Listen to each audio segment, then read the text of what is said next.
सभी प्रिय भक्तों को जय माता की।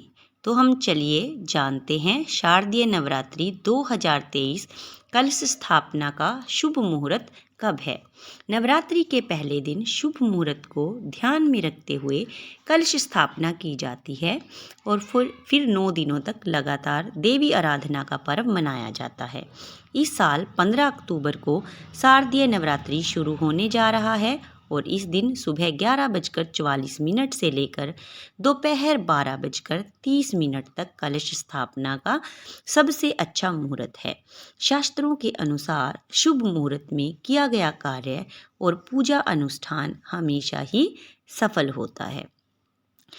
शारदीय नवरात्रि पर माँ दुर्गा हाथी पर सवार होकर आएंगी। इस वर्ष शारदीय नवरात्रि का पर्व रविवार 15 अक्टूबर से शुरू हो रहा है। ऐसे में माँ दुर्गा स्वर्गलोक से पृथ्वी पर हाथी की सवारी के साथ आएंगी। शास्त्रों के अनुसार नवरात्रि के दिनों में माँ दुर्गा पृथ्वी लोक में वास करती हैं। माँ दुर्गा स्वर्ग से पृथ्वी लोक में आने के लिए किसी न किसी वाहन पर सवार होकर आती हैं। वार के अनुसार जिस दिन नवरात्रि की प्रतिपदा तिथि लगी होती है उसी के अनुसार माँ की सवारी का निर्धारण होता है। रविवार के दिन नवरात्रि की प्रतिपदा तिथि पड़ने के कारण माँ की सवारी हाथी होगी। हाथी को सुख समृद्धि और ज्ञान का प्रतीक माना जाता है। ऐसे में दुर्गा पृथ्वी लोक के लिए सुख समृद्धि और खुशहाली लेकर आएंगी। तो चलिए बताते हैं कि आपको घट स्थापना यानी कि जो आप जौएं बीजते हैं और कलश स्थापना कैसे करनी है। घट अर्थात मिट्टी का घड़ा जिसके अंदर आप जौएं बीजते हैं। इसे नवरात्रि के प्रथम दिन शुभ मुहूर्त में ईशान कोण में स्थापित किया जाता है।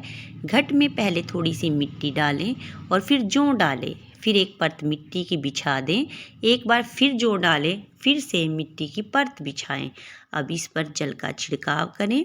इस तरह ऊपर तक पात्र को मिट्टी से भर दें। अब इस पात्र को स्थापित करके पूजन करें।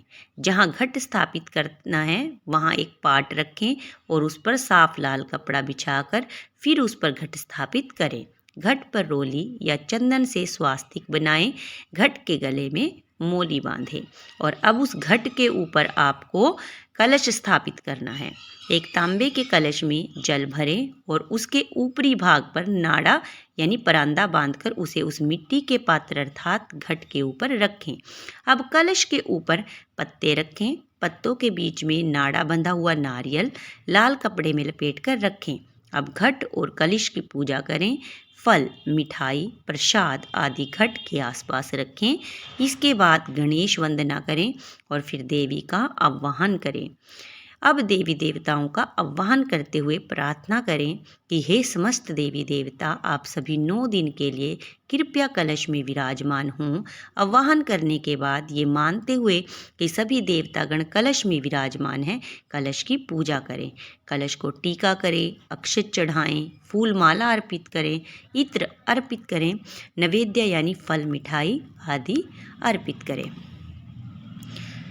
तो आपको कैसी लगी ये वीडियो आप ज़रूर बताएं, कमेंट ज़रूर करें। मेरे चैनल को लाइक, शेयर और सब्सक्राइब ज़रूर करें। जय माता दी।